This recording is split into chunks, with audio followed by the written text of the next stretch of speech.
예, 선생님 안녕하십니까? 박수 부탁드립니다. 선생님 반갑습니다. 오늘은 2016년 10월 2일 일요일 선생님과 같이 하는 총파 개인기 수업 시간이 되겠습니다. 개인기 수업에 앞서 가지고 제가 강의를 하고 그 다음에 실습 상부부 행정하겠습니다. 선생님 아시다시피 이제 총파가 굉장히 중요해졌습니다. 지금 2016년 10월부터 산전 총파 봄이 되죠. 그 다음에 중증질환 이제 총파가 본격적으로 봄이 됩니다. 물론 아주 이제 종합병원하고 산부인과 영역이지만 내년 10월부터 총파가 이제 전면 보험화될 거로 예상이 됩니다. 그래서 제가 이 총파가 보험이 되고 또 앞으로 정부가 추진하는 원격 진료가 아마 될 가능성이 굉장히 많습니다. 만성병 관리제가 이제 본격적으로 시행되면 그게 원격 진료의 전 단계라고 볼 수가 있죠. 그래서 원격 진료라든지 이런 것이 결국은 진료의 우리의 패턴을 크게 변화시킨다고 저는 생각됩니다. 왜냐하면 지금 앞으로 추세가 이제 빅데이터 시대가 되거든요. 빅데이터라 하는 것은 결국 우리가 진료를 했는 것을 모든 진료를 그 가정이라든지 또 진료에서 영상이라 이게 전부 다 이제 그 빅데이터에 저장이 되죠. 저장이 되면 그 빅데이터에 저장된 자료가 분석이 돼가 각각 개인의 건강이라든지 치료의 베이스가 되는 거죠. 그래서 뭐 저는 원격 진료 자체는 반대합니다만 개인적으로 반대합니다만 결국은 아무리 생각해도 빅데이터 시대로 갈 수밖에 없는 추세가 됩니다. 빅데이터가 되려고 하면 이제 결국은 모든 전국에 있는 병원들이 그 규격화된 카테고리에서 진료가 되고 모든 진료 영상은 그 진료에서 에비던스 베이스로 그 영상이 저장이 되는 시대로 접어들 것 같습니다. 쉽게 말씀드리면 예전에는 내과 의사가 이제 배가 아픈 환자가 왔다 또는 뭐 리버 시로에서 간경한 환자가 왔다 이러면 의사가 자기가 보고 이제 피지컬이나 여러 가지 해가지고 그냥 자기 이제 임프레션 하에 그냥 치료하는 거로 끝났지만 앞으로는 그렇게 되지 않고 원격 진료가 되어버리면 그 모든 환자의 그 기록이라든지 영상물이 그 이제 저장되고 그 영상물을 이제 보내줘야 되는 거죠. 그렇게 되면 결국은 초음파가 굉장히 중요하게 됩니다. 초음파, CT, MRI. 그래서 거꾸로 말씀드리면 초음파를 하지 못하는 내과 가정의학과 선생님은 굉장히 위험하게 되는 거죠. 조금 더 알기 쉽게 말하자면 간경화증인 환자가 왔다. 이 환자가 서울 순천향 소화기센터에서 추적받는 환자다. 이 환자가 개인연에 왔다. 이렇게 되면 내가 그 환자의 진료를 하고 순천향병원의 원격 진료센터에다가 그 영상하고 그 결과를 메일로 보내줘야 되는 거죠. 보내주면 이 환자가 그 순천향이나 전국에 있는 데이터에 다 저장이 돼버리는 거죠. 그런 식으로 그게 얼마나 총파가 그게 과거처럼 의사의 임프레션에 의존하는 게 아니고 에비던스가 있어야 된다. 그런 시대를 접어듭니다. 자, 두 번째는 이제 초음파를 어떻게 선생님은 이제 오신 분은 초음파를 처음 하시는 분인데 사실은 초음파가 굉장히 중요하다 하는 것은 다 알고 있지만 배우기가 쉽지 않습니다. 왜 그러냐 하면 이제 지금 우리나라의 초음파 내과도 그렇고 가정의학도 그런데 초음파 교육 시스템이 잘못되어 있습니다. 왜 잘못되면 이제 내과에서도 좀 영상의학의 파견 근무가 있었는데 그게 없어져 버렸죠. 왜 그러냐면 가봤자 아무것도 못 배우고 한두 달 허송세월하고 오는 거죠. 그러면 이제 전부 다 선생님들은 영상의학 선생님이 안 가르쳐 준다 이런 식이었는데 잘못된 거죠. 잘못된 거죠. 내과가 잘못했는 거죠. 첫째는 내과가 영상의학에서 파견 교육이 성공하려고 하면 세 가지 조건이 필요합니다. 첫째는 파견 가는 내과 선생님이 초음파의 기초를 마스터한 다음에 파견을 가야죠. 그렇지 않습니까? 야구를 하나도 모르는 사람이 코리안 시리즈에 잠실 노동장에 야구 보러 가면 곤란한 일이죠. 뭐 왜 저 선수는 그냥 걸어갑니까? 저 선수는 왜 저렇게 쫓아갑니까? 이렇게 하면 아무것도 안 되죠. 그렇게 교육을 시키고 영상의학과에 보내야 되는 거죠. 두 번째는 뭐냐면 그 영상의학과에서 가르치는 선생님이 너무너무 바쁜데 자기하고 아무 이해관계 없는 내과 선생님과 가르치도록 하면 짜증나죠. 그래서 그 가르치는 선생님인데 인센티브를 줘야 되는 거죠. 인센티브를 줘야 되는 거 아닙니까? 줘가지고 그 선생님이 가르치면 수고비라든지 주고 가르치는 사람한테 직접 줘야 되고 그 이국에도 줘야 되는 거죠. 가르치는 선생님한테 줘야 열심히 가르치고 이국에 줘야만이 그 선생님을 가르치는데 놔두죠. 만약에 가르치는 사람 배우고 이국에는 전혀 안 주면 이국 선생님들이 그 가만히 놔두겠습니까? 절대 안 놔두죠. 그래서 보상이 전혀 없었다는 거지요. 그렇지 않습니까? 그럼 누가 가르쳐 줍니까? 그 다음에 세 번째 문제는요. 교수님이 자기가 별로 답답하지 않지요. 자기가 교수님이 레지던트가 초음파를 배워야 되겠다 하는 마음은 있지만 현실적으로는 그렇게 답답하지 않죠. 그리고 그 선생님을 파견 보내면 자기 일이 아무래도 맨파워가 줄어드니까 일에 지장이었죠. 그러니까 현실적으로는 마음으로서 느끼지만 현실적으로는 그렇게 하고 싶지 않는 거지요. 그러나 이제 시대가 바뀌었습니다. 요새 내과는 레지던트가 모자리게 되고 레지던트 들어온 선생님들은 요구하는 것이 초음파하고 대장 내시경 교육을 시켜달라 이런 식으로 이제 가버리 관계가 바뀌어버린 시대다.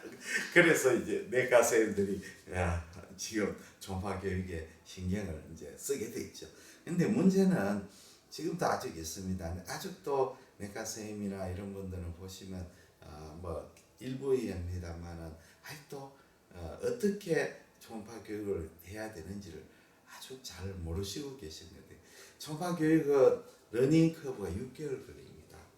왜냐하면 초음파를 하는 것이 다른 검사와 틀려가지고 이 자기가 영상을 만들고 자기가 해석을 해야 되니까 굉장히 어렵죠. 마치 우리가 악기 배우는 것과 똑같습니다. 내가 피아노를 배우겠다 하면 피아노 한 대 사고 피아노 교본 써가지고 피아노를 금방 두드리가 소리가 나지 않죠.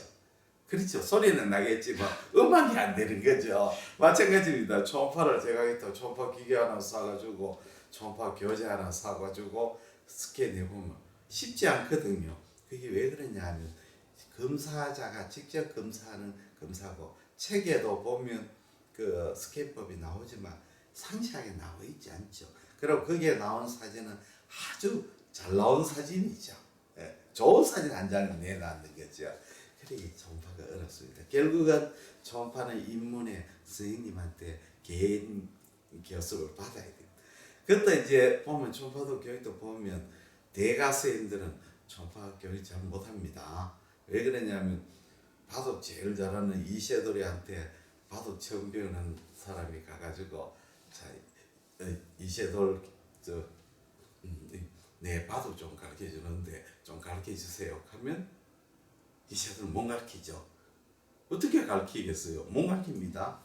바이올린이 유명한 정경한테 가가 내 바이올린 기초인데 옆에서 바이올린 좀 가르쳐 주세요. 그럼 정경은 바로 가겠습니다.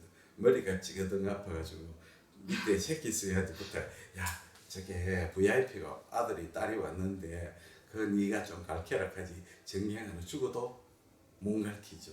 당연한 거 아닙니까? 못 가르치죠. 마찬가지입니다. 그래서 대가는 잘 못 가르쳐요.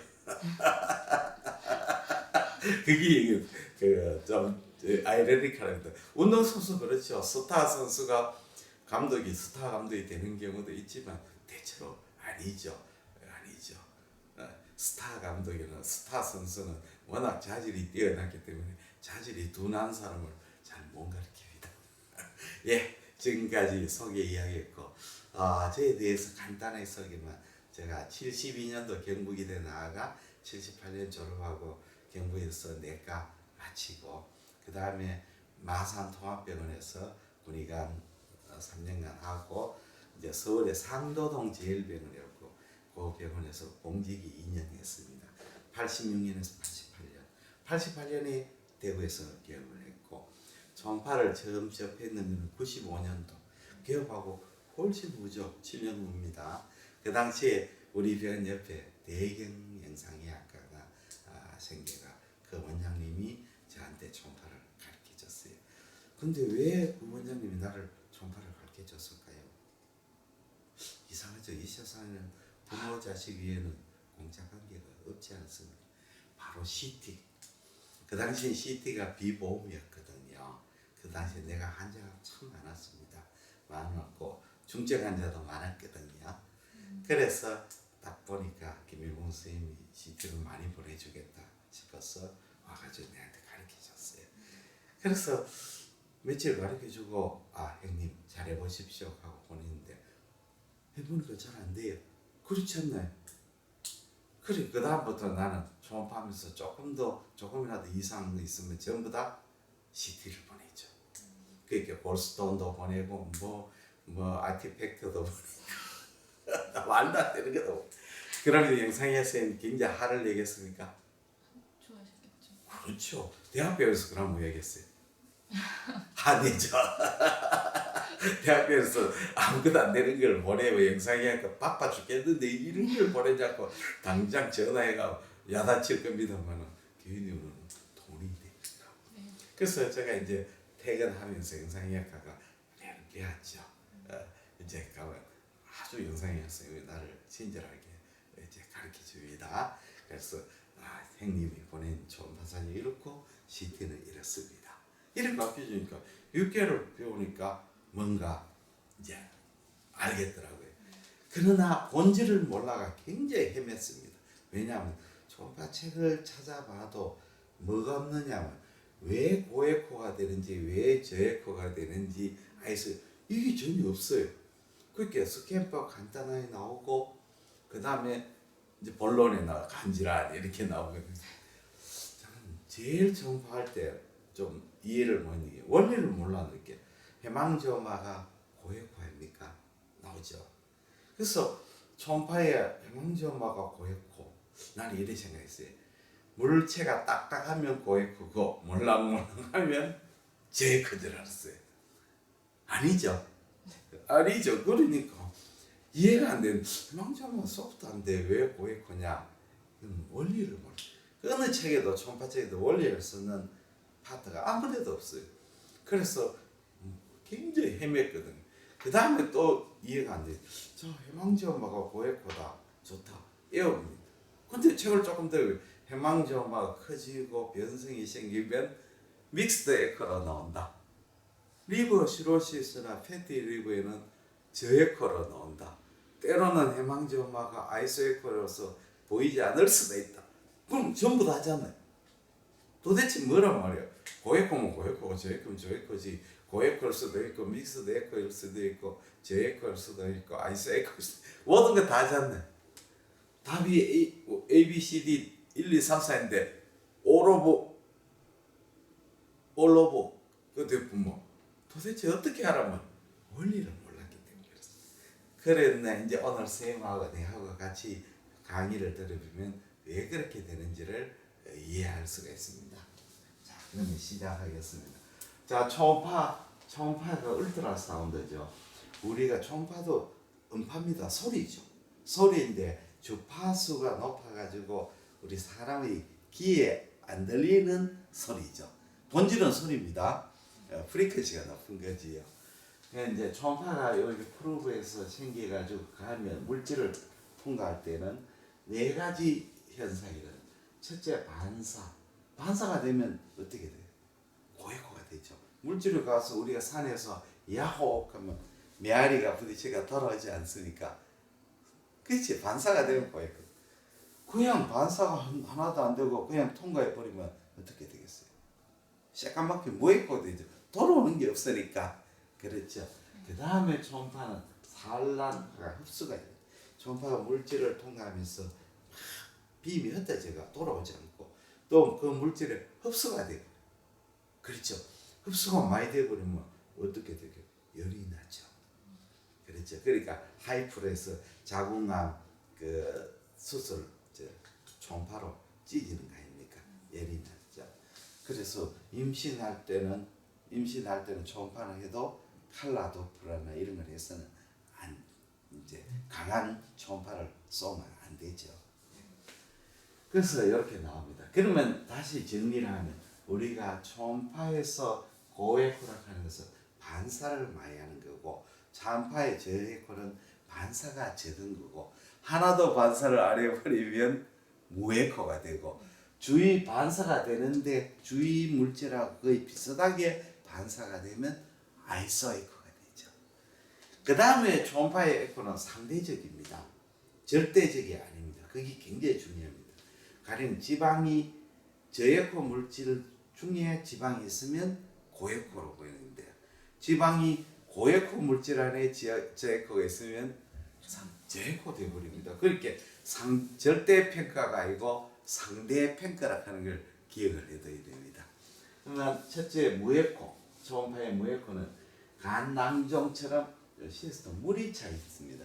물이 차 있으면 초음파가 빔이 통과하면서 안에는 새까맣게 되죠. 반사가 안 되니까. 자, 시스터는 월이 이렇게 있습니다. 시스터 월이죠. 우리가 트루 시스터하고 슈도 시스터 들어봤죠? 슈도 판크레아스 슈도 시스터 가잖아요. 트루 시스터하고 슈도 시스터의 차이점은 뭐죠?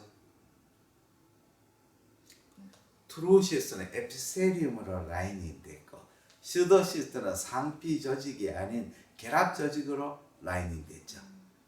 그러니까 시스터는 시스터인데 둘러싸는 월이 뭐냐 되죠. 이게 상피 셰프로 둘러싸이기 때문에 표면이 스무스하고 슈도 시스터인 경우에는 저게 그라뉴레이션 티슈나 파이브로 티슈니까 아주 스무스하지는 못하죠. 이해가 됐죠? 그 다음에 후방 음량 증강이 있습니다. 후방 음량 증강이라는 것은 시스터 뒤에 이렇게 하얗게 나오는 거죠.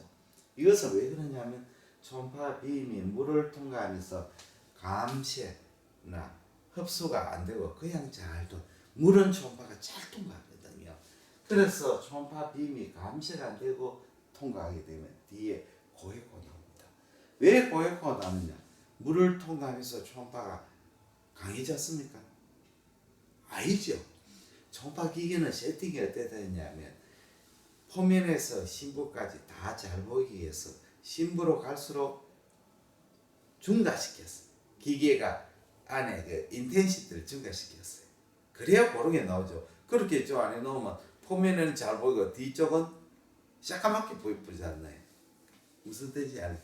의과대학 때 시험을 쳤는데 1등이 70점, 꼴찌가 40점 되면 30점을 플러스 해가지고 100점 70점. 다음 뭐랍니까? 근데 그래 되면 전원이 제시 없이 잘 통과됐습니다. 문제는 1등이 90점, 꼴찌가 40점 되면 교수님 10점 뺏기 플러스 뭐합니다. 그러면 100점, 50점 되고 반이 제시를 쳐야 되죠. 그래서 초음파가 빔이 감쇄를 안 되고 통과하니까 뒤쪽에 후방 음량 증강이 나오게 되죠. 이해가 됐죠? 예. 자, 그러면 우리가 이제 시스터하고 무에코고 간세포, 소간세, 스몰 HCC 저에코로 보이거든요. HCC 간세포. HCC가 왜 저에코로 보입니까? HCC는 세포의 밀도가 높아져 있거든. 그러니까 우리가 리제네레이션 노즐이나 주위 간 조직에 비해서 간세포하면 팀밍으로 보면 세포가 작고 정상간 세포가 작습니다. 세포가 작아요. 세포가 엄청 밀집이 됐어요. 마치 동원 참치캔의 그 고기처럼 꽉 세포가 밀집. 정상보다 몇 배냐? 4배에서 6배나 돼요. 그러니까 균질한 세포가 밀집이 되면 초음파 빔이 잘 통과해가지고 그래서 소간 세포하면 제코로 보입니다. 세포의 밀도의 증가입니다. 예. 자, 그러면 이제 경계는 어떠냐? 간세포함은 주위가 파이브로 티슈로 둘러싸여 있기 때문에 경계가 좀 불규칙합니다. 시스터는 스무스하죠. 왜 이걸 감별하느냐? 무에코하고 저에코하고 종이 한 장 차이거든요. 이것도 새까맣게 보이고 이것도 새까맣게 보입니다. 자, 야구 좋아하세요? 안 좋아해요. 어느 팀 팬도 없겠네요.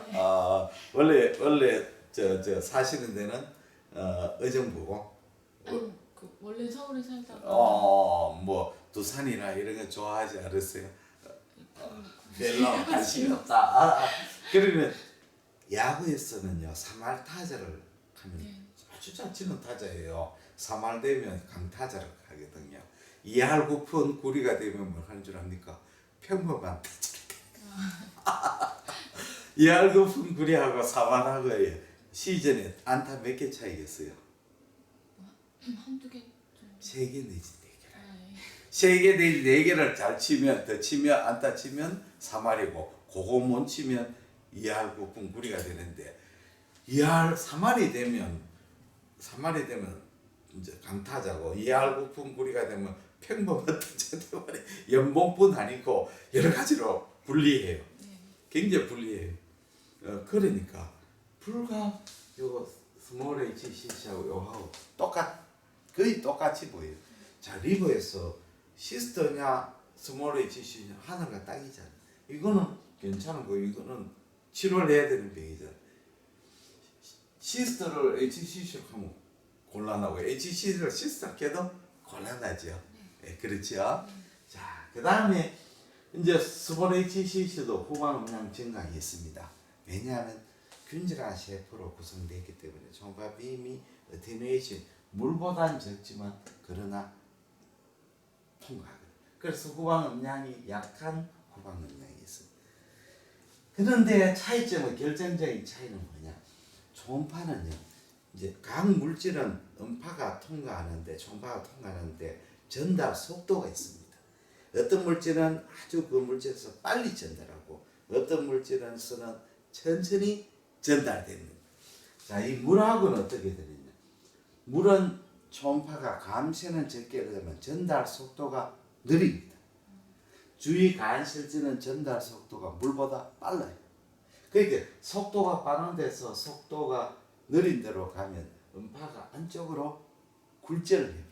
우리 왜 물컵에다가 젓가락을 넣으면 굽잖아요. 네. 무슨 뜻인지 이해가 되죠? 그래서 안으로 굴절이 됩니다.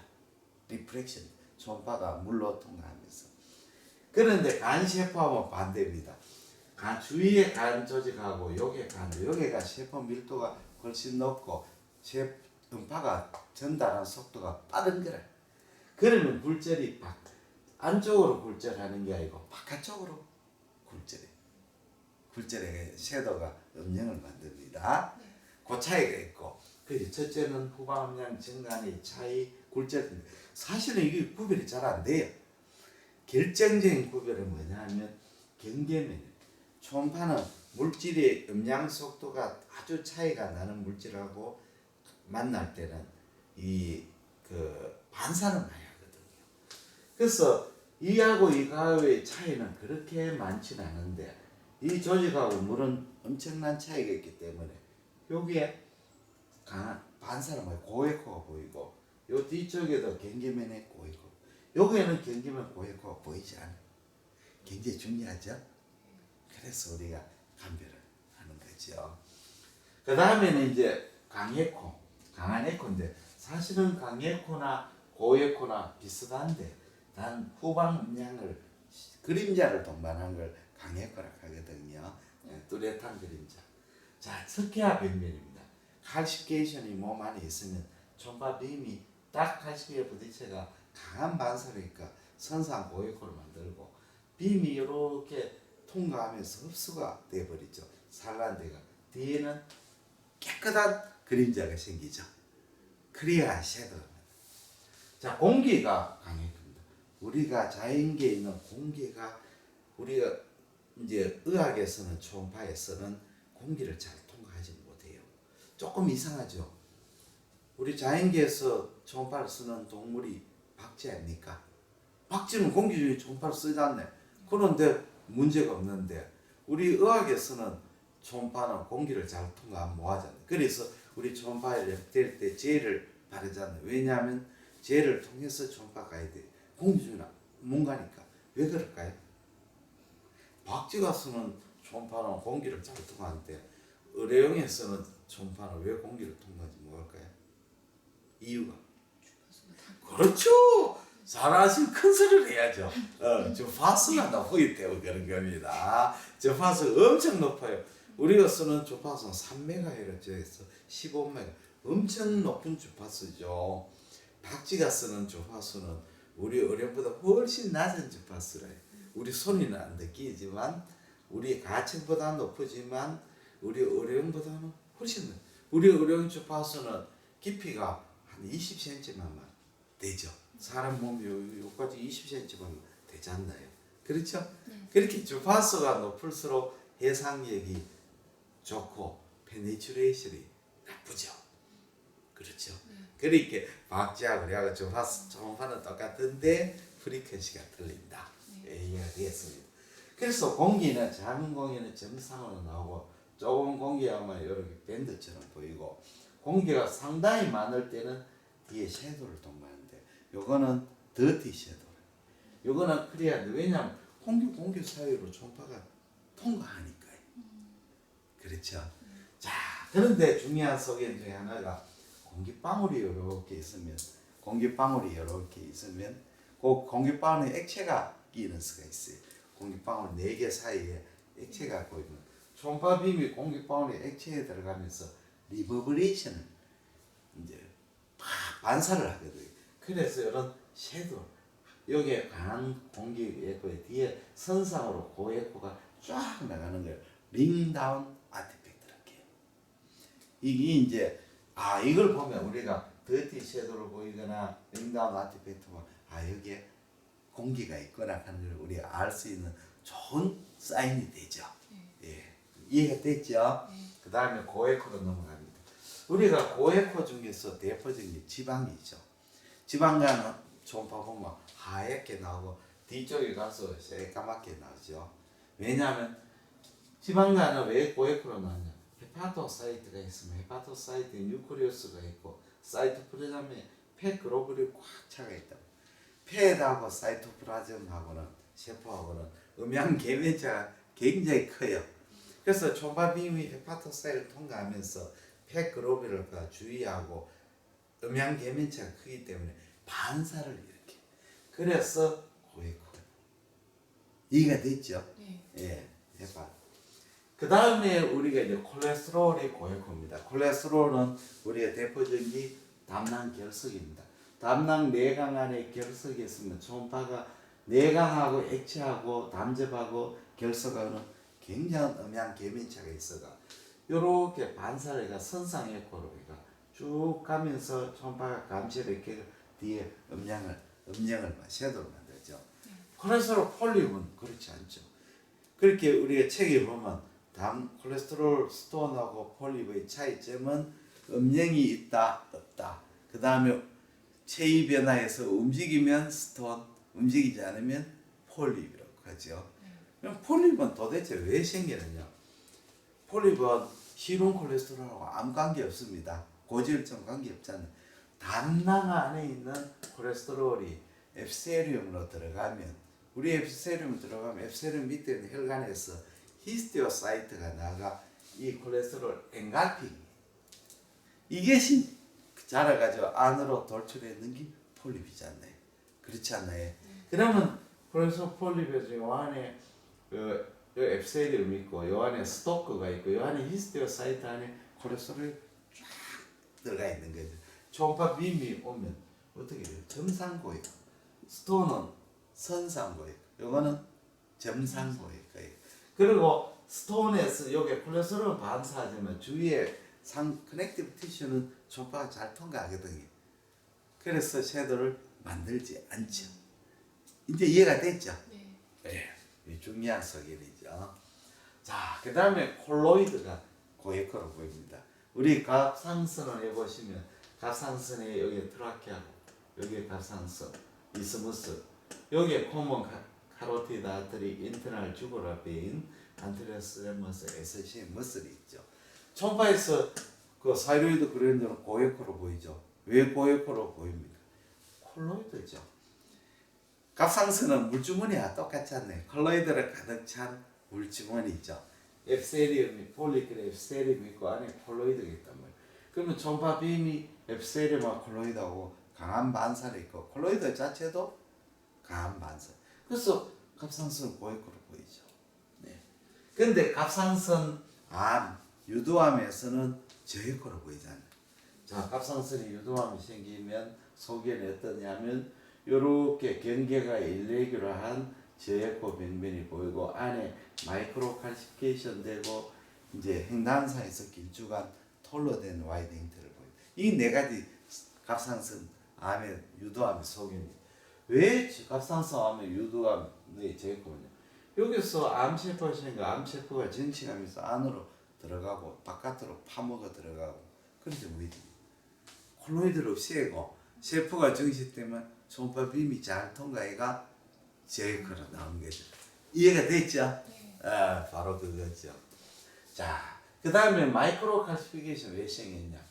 요 이제 갑상선의 암 세포라든지 스트로마 주위에 라미네이트 칼시피케이션이 생겨가 이게 고에코로 점상 고에코로 보이는 거죠. 자, 고에코로서 또 보면 파이브러스 티슈 섬유 결합 조직이 고에코로 보이죠. 예를 들자면 우리가 이제 간에서 생기는 콜란지오시 당간 세포암은 고에코로 보이죠. 왜 그러냐면 간암하고 달리 당간 세포암, 당간에 생긴 암은 세포 성분이 적고 결합 조직이 굉장히 많아요. 세포 성분이 적고 파이브러 티슈가 굉장히 많거든요. 그래서 이 고에코로 보여요. 그 당간의 페리페랄 콜란지오시에는 이 고에코 종계로 보이고 변연에 이렇게 그 페리페랄에 바일닥트가 딜라테이션 되죠. 그렇죠. 발달 생기가 암이 생기니까 그 여기 담즙이 못 내려가죠. 고에코로 보이는 겁니다. 자, 그러면 우리가 이제 지금까지 무에코, 고에코에 대해서 한번 개념을 했습니다. 이걸 이제 실제로 적용을 한번 해보겠습니다. 소관이 이렇게 있죠. 소관이 있으면 소관의 첫째는 앱세리움, 그 다음에 서브 에피세리얼 티슈, 무스큘라리스 무코사가 있죠. 요걸 합체가 무코사를 합니다. 점막. 그 다음에 소관 밑에는 서브 무코사인데 서브 무코사는 아주 소프트한 조직입니다. 그 안에 베슬, 너브, 림파틱, 닥터, 그랜더 이런 게 착대한 조직이 확 있죠. 마치 도로 안에 케이블 그 관 안에 5만 개 다 들어있는 거 똑같습니다. 이렇게 들어있죠. 그 다음에 그 밑에 무스큘라리스 프로포리아 근청이 있고 그 다음에 서브시로사 시로사 서브시로사는 파이브러스 티슈가 되어 있죠. 이렇게 되어 있습니다. 여기 사관이 그저 백이죠. 그러면 초음파가 딱 부딪히면 소관 내강하고 앱세리움은 강한 반사를 일으켜요. 왜냐하면 내강하고 앱세리움은 그 초음파의 그게 차이가 임피던스 차이가 많거든. 그래서 1층은 고에코로 나옵니다. 그 다음에 2층은 뭐냐면 주로 무스큘라리스 무코사이에서 저희가 이거는 근육이잖아. 근육은 저에코로 보이는 근질한 조직이라. 그 다음에 서브무코사는 고에코로 보입니다. 왜 그러냐면 서브무코사는 베슬, 너브, 림파틱, 그랜더, 잡동사니가 들어가가 이게 초음파의 반사를 많이 일으키가 고에코입니다. 제4층은 머슬층이죠. 그러니까 고에코. 제5층은 왜 고에코냐? 시로사, 서브시로사, 파이브러 티슈고 시로사하고 바깥 조직하고 또 음양 계면체를 만들어가 제코로 된 거죠. 고에코가 되는 거죠. 자, 그래서 이런 겁니다. 그러면 신장에 대해서 한번 공부를 해보겠습니다. 신장은 이렇게 장축상에 보면 중심 에코 복합체 CEC, 센트럴 에코 컴플렉스, 요건 강한 고에코고 여기 수질이고 피질인데 수질은 저에코, 피질은 고에코로. 그래서 신약의 초음파 나중에 실습해 보면 알지만 피질은 고에코, 수질은 저에코, 중심에코, 복합질은 강한 고에코. 그래 나오거든. 그러면 왜 그렇게 나오느냐? 이제 피질은 이제 조직이 여기 사구체, 그로메룰러스. 사구체는 혈관 덩어리 아닙니까? 혈관 덩어리잖아요. 오만 캡슐에서는 혈관 덩어리죠. 그 다음에 주위에 커넥티브 티슈가 있고 여기 튜블이 두 개가 있죠. 프록시말 컨보레 튜블, 디스탈 컨보레 튜블. 근데 두 개가 보면 근위 곡線혈관은 조만하고 내경이 적고 원위 곡線혈관 내강이 넓습니다. 프록시말이 내강이 좁고 디스탈이 내강이 넓어요. 있죠. 초음파 빔가 피지를 통과할 때 사구체하고 주위 조직하고 강한 반사를 일으켜가 고에코로 나옵니다. 그런데 소아에서는 피질이 저에코로 보여요. 왜 그럴까요? 같은 피질인데 성인은 피질이 고에코로 보이는데 소아, 어린이애들, 신생아나 어린이애들은 저에코. 왜 그럴까요? 대충 찝어보세요. 왜 그럴까요? 발달이 덜 돼서. 맞아요. 뭐가 발달이 덜 됐어요? 맞아요. 발달이 덜 됐는데 네. 뭐가 발달이 덜 돼? 그러죠. 발달이 덜 돼. 맞아. 선생님, 삼촌? 그렇죠. 사구체의 발달이 덜 됐죠. 사구체가 개수는 똑같은데 작은 거. 그렇게 단위 면적의 사구체가 차지하는 비율이 작기 때문에 그래서 이제 태어나가 조금 있으면 사구체가 커지거든요. 커지면 어떻게 되겠어요? 고에코가 되는 거죠. 답을 맞췄는데 50%밖에 못 봤죠. 발달이 적게 되면 50%. 사구체의 발달이 적게 돼서 가만 100점이죠. 질환이 뭐요? 내 병이 뭐야? 그럼 간입니다. 그럼 곤란하죠. HCC이나 돼야죠. 간하고 50% 맞았다. 병변이 간에 생기도 맞는데 그 병이 뭐냐가 해야죠. 50점입니다. 늘 반만 맞췄습니다. 그 다음에는 수질은 저에코죠. 왜 수질은 저에코냐? 수질은 여러 튜블로 구성됐죠. 닥터죠. 네. 튜블 안에 물이 오줌이 들어있잖아요. 그렇게 균질하잖아요. 그래서 저에코입니다. 자, 중심에코 복합체는 왜 강한 고에코로 보입니다. 자, 보십시오. 중심에코 구성이 신우가 있고 신배가 있잖아요. 소변이 신배에서 신우로 해가지고 빠져나가요. 여기 있고 신배, 신우가 있고 주위에 혈관이 있고 림프관이 있고 섬유결합 조직이 있고 지방이 있죠. 그렇게 신우 주위에 신우 신배 주위에 각 소프티슈, 혈관, 너브, 림파티 조직이 둘러싸고 있죠. 그러면 초음파가 이걸 통과해서 강한 반사를 또 썸무고사 똑같이 그래서 강한 고에코를 만듭니다. 자, 그러면 한번 질문을 해볼게요. 우리가 나이가 들면 이제 이런 신우 주위에 지방이 증식이 되거든요. 지방이 증식되면 중심 에코, 복합체 에코가 높아집니까? 낮아집니까? 와, 정말 잘 낮아지죠. 이와 똑같습니다. 자, 우리 경상북도 동두천에 조그마한 학교에 공부를 잘하는 학생이 있었어요. 그래서 대원 예고에 전학을 했어요. 시험을 쳤단 말이에요. 평가 시험을 쳤어요. 자, 대원예고 학생들이 공부를 워낙 잘해가지고 평균 점수가 영어 평균 점수가 80점이 평균이 80점이었어요. 동두천에서 조그만 학교에서 왔는 공부 잘하는 학생이 열심히 해가 평균 자기 성적을 몇 점을 땄냐면 자기 최선을 다해가 70점을 땄어요. 그러면 반평균은 왜 돼요? 낮아지는 거죠. 캐시 고에코지만 이 고에코에 강에코에 비해서는 낮은 거죠. 그렇게 평균 성적을 떨자는 거죠. 자기 그 동선에 있을 때는 평균 성적을 엄청 올렸는데 대원에서는 평균 성적을 떨자었어요. 마찬가지죠. 우리 과대학에 들어오기 전에 고등학교 때 공부 잘 했는데 그때 들어와가지고 중위급밖에 안 되고 공부 못 하겠어요. 야, 너는 공부를 하는 거냐 뭐 하는 거냐 너 고등학교 때 1등인데 여기 와서 중2밖에 못돼 이거 사실은 열심히 했는 거지. 우리 저 선배가 한 분 있는데 이 선배분이 고등학교 자기 형 두 사람이 다 큰 형은 서울법대 나와가지고 고시하고 막 판검사하고 저 검사하고 나중에 했는데 둘째도 서울공대 나와가지고 이제 미국에 가가지고 했는데 두 분 다 경북고등 나오고 서울대 나왔는데 셋째가 이제 대구에서 경북고등 상당히 낮은 경대 사대 부고 나오고 경북에 들어갔어요. 아버지가 뭐라 그래요? 야 너는 또 공부를 하는 거야 마는 거야? 그거 너 형 봐라 너 형은 다 경북고등 서울대인데 니는 경대 사대 부고 나가 경북에 됐. 니 앞만 봐도 우리 집에 안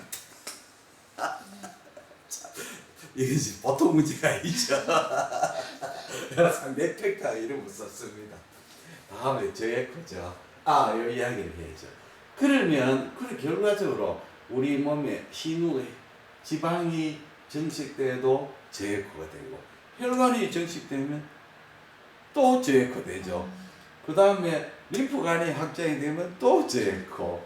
모든 것이 다 저해코 되어버리는 거예요. 상대평가입니다.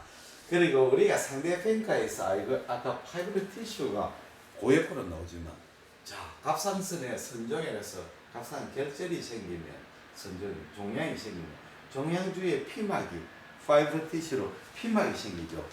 피막은 고해코가 아니고 저해코로 나옵니다. 왜 그러냐면 주위에 콜로이드가 워낙 고해코이기 때문에 파이브리 티슈는 아무것도 아니죠. 그래서 요 안도 콜로이드가 있으니까 고해코가 피막은 저해코 되고 이 말은 우리가 초음파에 나오는 영상은 절대가 아니고 상대평가입니다. 상대평가니까 그걸 이제 명심을 해야 돼요.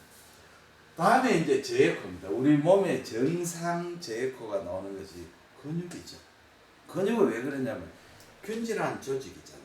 균질한 조직은 치밀하잖아요. 단단하잖아요.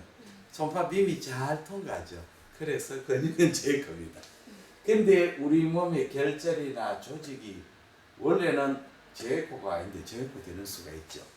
원래는 아이소에코나 고에코인데 저해코 되는 경우가 있습니다.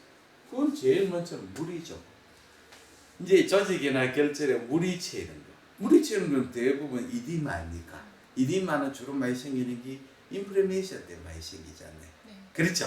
우리가 이제 인플레메이션 생기면 세균이나 뭐 톡신이나 뭐든지 들어와가 염증이 생기면 염증의 5대 조건이 있잖아요. 피버, 뭐 페인, 뭐 스웰링, 뭐 그렇게 다 있잖아요. 이제 거기에 에데마가 생기죠. 왜냐하면 혈관에서 우리가 뉴트로필하고 림포사이트가 나오고 히스테가 나오고 또 혈관에서 그 퍼미어빌리티가 증가되고 플루이드가 고이잖아요. 그렇잖아요. 그래서 우리가 급성염증에서는 붓고 에코가 떨어지죠. 만성염증에는 왜 되겠습니까? 파이브러 티슈가 정식돼가 에코가 올라가 버리죠. 첫째는 물이고 그 다음에는 종괴가 비나인이든 말리거나든 세포수가 정식이 되면 어떻게 되겠어요? 치밀해지가 초음파빔이 잘 통과해 저에코가 되죠. 그래서 우리가 대부분의 종양은 에코가 저에코로 보이는 거죠. 그렇게 되는 거죠. 근데 이제 결절이나 조직이 고에코가 되는 원인은 뭐냐? 첫째는 세포 성분이 고에코입니다.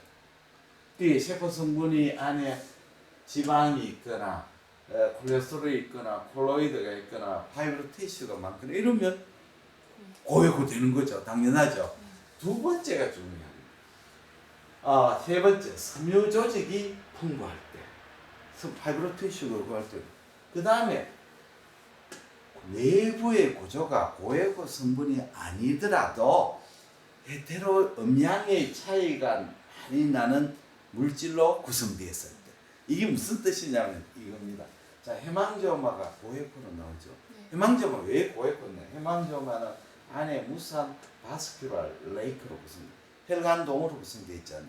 혈관동이 있고 피가 있고 그거를 엔도셀림으로 라인이 되고 혈관 주위에는 파이브러 티슈가 커넥티브 티슈가 있잖아요. 초음파 빔 이 물질 자체는 고에코가 없잖아요. 브라드도 고에코고 아이고 엔도세럼도 고에코고 약한 파이브러 티슈니까 이것도 고에코가 아니죠. 그렇죠? 네. 그런데 초음파 빔이 파이브러 티슈와 엔도세럼과 혈관 내강을 통과하면서 강한 반사를 일으키가 해망조마가 고에코가 되는 거죠. 네. 무슨 말이냐? 그러니까 결과적으로 그 물질이 고에코가 아니더라도 혈관의 임피던스가 차이가 많은 물질이 복잡하게 들어가 있을 때 무코사나 이거는 똑같은 거죠. 이럴 때는 고에코가 되는 거죠. 이해가 되셨죠? 네. 그 다음에 모세혈관이 풍부할 때 고에코가 돼요. 예를 들자면 우리가 이제 인슐리노마 또는 리날셀시 스몰린 이거는 보면 어떠냐면 혈관이 모세혈관이 있고 그 안에 세포가 밀집이 됐거든요. 초음파가 통하면서 혈관과 세포하고 강한 반사를 일으켜가 고에코가 나옵니다. 리날셀시 리날셀시의 고에코 나오는 것은 하이퍼바스큘라하고 두 번째는 이 안에 있는 세포 안에 페시나 글라이코젠이 많거든. 그래서 이해가 되셨죠? 네. 예. 굵은 혈관이 있고 이럴 때는 고에코 안 나옵니다. 오히려 저에코가 되겠죠. 네. 예. 그 다음에 마지막으로 이제 아이소에코. 이게 제일 골치 아픕니다. 아이소에코라는 것은 결절이 있는데 주위 결절하고 에코가 차이가 똑같은 거죠. 그러면 결절로 인식이 안 되는 거죠. 자, 초음파하고 CT, 엑스레이하고 차이점이 뭐냐? 초음파는 음향의 반사의 차이로 병변을 진단하는 거잖아요. 네. 그렇지 않나요? 네. 엑스레이는 뭡니까? 엑스레이나 엑스레이가 CT도 엑스레이를 사용하잖아요. 물질을 통과하면서 엑스레이 흡수의 차이로 영상을 만들잖아요. 틀리는 거죠. 메커니즘이 틀린 거죠. 하나는 소리를 사용하고 하나는 엑스레이를 사용하는 거죠. 틀립니다. 그러면 우리가 이제 초음파가 나으냐 CT가 나으냐 어느 시합 CT가 낫죠. 낫지만 전체적인 초음파는 초음파대로 장점이 있고 CT는 CT대로 장점이 있다. 예를 들자면 우리가 리버 시로스 환자들이 추적하다 보면 결절이 보이는데 한 1cm 내지 1.5cm 결절이 보여요. 그러면 이제 당연히 CT를 찍어야 돼요. CT를 찍으면 영상에 뭐 하냐면 내가 S5번에 1.5cm 결절이 저에코 결절이 있습니다. 보내면 엑스레이에서 뭐 하냐면 결절이 보이지 않습니다. 왜냐하면 엑스레이 초음파에 반사의 차이가 있어야 결절로 보이는데 엑스레이는 밀도의 차이가 똑같아 보면 영상으로 결절은 안 나오는 거죠. 그렇죠? 네. 반대도 있어요. 우리가 제일 대표적인 해망조마죠. 내가 초음파를 해망조마를 봤단 말입니다. S3의 해망조마 발현해가 CT를 찍으면 뭐라 하느냐면 CT에서 S3에도 결절이 있고 S5번, S7번에도 해망조마 있으면 멀티플 해망조마가 오는 거예요. 그러면 내가 그걸 CT로 보고 초음파를 찍었는데 아무리 노력해도 안 보여요. 왜냐하면 초음파의 반사의 차이가 없기 때문에. 네. 그러면 못 찾는 거죠. 그렇죠? 네. 이게 이제 문제가 되는 거죠. 그래서 해망조마 환자만 반드시 CT를 찍어둬야 돼요. 정말. 왜냐하면 환자한테 오해를 받죠. 내가 S3 해망조마 있다 하는데 다른 병원은 S3 안 보이고 S5번에 보인다 할수. 그때는 3번에 또 안 보이죠. 5번에 보인다. 그러면 환자는 이상하게 생각하죠. 그렇지 않습니까? 그래서 반드시 찍어야 돼요. 자, 그러면 아이소에코 결절이 있을 때 이 아이소에코 결절을 찾는 방법이 무엇일까? 첫째는 돌출하면 결절인지 알 수가 있겠죠. 안 그렇겠습니까? 두 번째는 혈관이 이런데 혈관의 디스플레이스먼트. 요 결절이 인식이 잘 안 됐지만 혈관이 밀리면 여기 뭔가 종괴가 있어가 밀리구나 알 수가 있죠. 네. 그 다음에 변연이 중요합니다. 요 복판은 아이소에코 주의하고 똑같은데 변연이 고에코거나 변연이 저에코 되면 종괴물 당연히 알 수가 있는 거죠. 예. 변연이 고에코 되는 게 대표적인 게 해망조마죠. 해망조마가 고에코지만 어떤 경우는 변연은 저에코, 복판은 저에코고 변연이 고에코 되는 수가 있어요. 이걸 마지널 스트롱 에코라고 합니다. 마지널 스트롱 에코. 마지널 스트롱 에코가 왜 생기냐면 해망조막 안쪽에 변성이 되고 에코가 떨어지는데 페리페리에 있는 해망조의 변연 부분은 마이크로바스큘러 스트럭처를 유지하면 고에코로 보이지 않는 이 중요한 성이 돼요. 마지널 스트롱 에코라고 합니다. 또 변연이 저에코 되는 경우는 어떤 거냐면 두 가지가 있죠. HCC가 생기가 간암이 생기가 이게 정식을 하잖아요. 정식을 하면 주위 조직을 컴프레션 하죠. 압박을 해가 주위 조직에 캡슐을 만들죠. 그래서 캡슐이 저에코로 되는 거죠. 이걸 이제 헬로, HAL로 헬로라고 합니까? 헬로라고 합니다. 굉장히 중요한 성인이죠. 또 경우에 따라 메타세 캔서, 전이성 종양인데 런 캔서나 브레스트 캔서가 리버로 전이했는데 런 캔서나 브레스트 캔서가 저에코인데 이게 갑자기 많이 커져버리면 어떤 일이 생기냐면 변형 중심 부분을 피가 안 통하니까 네크로시스를 일으키죠. 그 변성을 일으켜요. 중심 부분은 중심변이고 변형 부분만 저에코로 남아있는 수가 있죠. 변형 부분은 살아있는 조직이죠. 그래서 이 중심부의 변성이 이렇게 완전히 물이 되면 중심부에 무에코로 보이겠죠. 여기는 코아귤레이션 네크로시스, 응고개사를 일으키면 고에코. 그러면 우리가 낭성변소이나 응고개사가 보이면 요것만 보는 게 주위에 결절이 있느냐를 봐야 되는 거죠. 무슨 뜻인지 알겠습니까? 우리가 아이소에코 결절을 찾는 방법은 돌출이 있거나 혈관이 디스플레이스먼트 되거나 변연의 저에코나 변연 고에코 있거나 중심부에 변성이 있을 때는 아이소에코 결절이 있는지를 꼭 생각을 해봐야 된다는 거죠.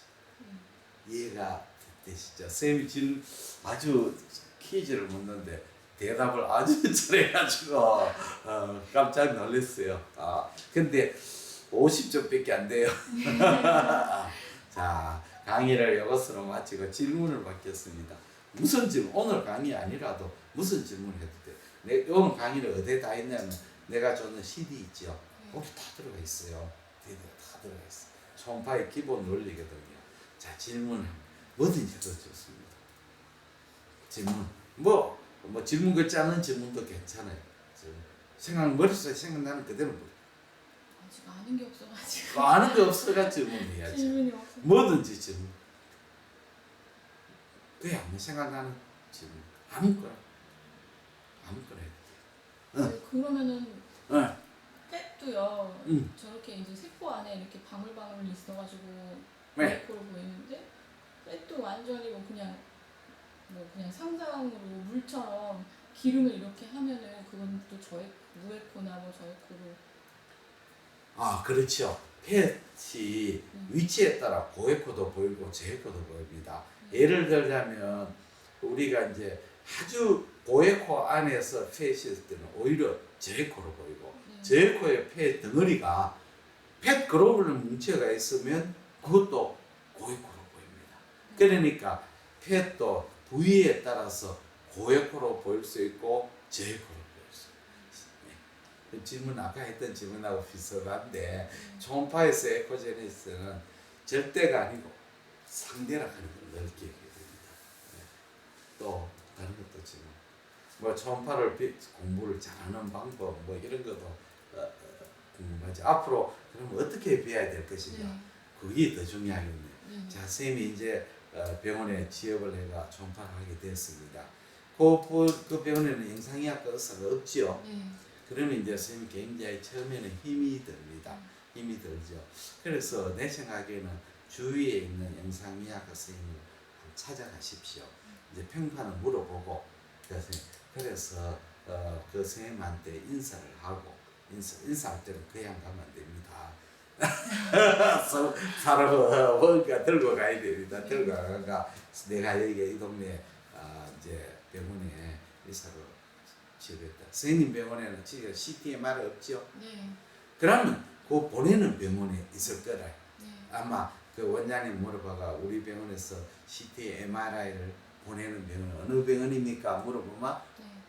가르쳐 주거든요. 네. 그 병원에 선생님을 찾아갔어요. 찾아가가 내가 요번에 내과에 여기 저 내과에 검진센터 왔는데 그래 초음파를 하게 됐는데 좀 잘 부탁합니다. 이렇게 하고 선생님이 이제 초음파를 해가 모르면 CT 보내줘. 그 병원에 찾아가 원장님한테 물어보십시오. 그러고 매일 보내는 날 검사 보내는 날 퇴근하면서 잠시 그 병원에 들러가 저처럼 그렇게 배우면 됩니다. 그렇게 그 다음에 이제 선생님한테 배우시고 두 번째는 내가 초음파를 했는데 그 좀 잘 모르는 게 애매한 경우 있잖아요. 물론 그날 답을 해줘야 되는 사람은 어쩔 수 없지만 그 다음에 오는 환자도 있지 않습니까? 그럴 때는 그 초음파 사진을 뽑아가지고 내일 한번 다시 한번 해보십시다 하고 그 사진을 이제 책안에 초음파 책안에 해가지고 베개 밑에 놓고 그 베개를 깔고 주무시면 밤에 하나님께서 하시면 가르쳐 주실 겁니다. 그 전날을 모르는 게 그 다음날 하면 잘 보이는 수가 있어요. 우리가 초음파에 잘 안 보이는 게 가스라든지 여러 가지 진행 때문에 잘 안 보이는데 오늘 죽으라고 해도 안 보이는 게 그 다음날 하면 아주 잘 보일 수가 있어요. 그거는 왜냐하면 가스라든지 그 때문에도 그렇고 그 다음에 사람의 병이라 하는 게 그대로 고정되어 있는 게 아니고 변하지 않나요? 그러니까 어제 다르고 오늘 다르지 않나요? 그래서 팔로우를 하면 굉장히 도움이 됩니다. 그 다음에 선생님 모르시는 정리를 내한테 카톡으로 010-4531-2089로 카톡으로 보내주시면 내가 답을 해드릴게요. 스마트폰에 지금 카톡을 많이 선생님들이 오거든. 이렇게 어떻게 하느냐면 카톡이 이렇게 있어요. 카톡이 보면 카카오톡에 선생님들 많이 보십시오. 여기에 보면 카톡에 선생님들이 이렇게 질문을 해요. 이렇게 열어보십시오. 질문을 하면 내가 답을 해주거든. 그렇게 사진을 연락 보내면 카톡으로 보내면 질문을 이런 식으로 질문을 이렇게 사진을 보내거든. 보내면 내가 이걸 보고 답을 그러면 모르면 카톡으로 보내면 내가 답을 해줘. 그러면 공부가 잘 내가 바로 뒤에 있는 거나 똑같죠. 초음파를 공부할 때 제일 어려운 게 내가 이게 맞는지 안 맞는지를 알 수가 없잖아요. 옆에서 딱 있으면 선배가나 교수님이 옆에 또 있어가 모르면 뭐다 그걸 기준 얼마나 주겠는데 현실적으로 불가능하지요. 그래서 이렇게 카톡으로 보내주시면 답이 보내드립니다. 그 다음에 이제 어느 정도 선생님이 초음파를 하시게 되면 뭐를 해야 되냐면 자꾸 상상력을 발휘하는 게 중요해요. 자, 초음파의 1단계는 뭐냐? 변변을 찾으고 와 잘했다. 그 다음에 CT MR 요거는 1단계 병면만 찾는 거. 병면 찾으면 아이고 뭐 진단이 뭐든지 병면만 찾았다. 1단계. 2단계는 뭐냐?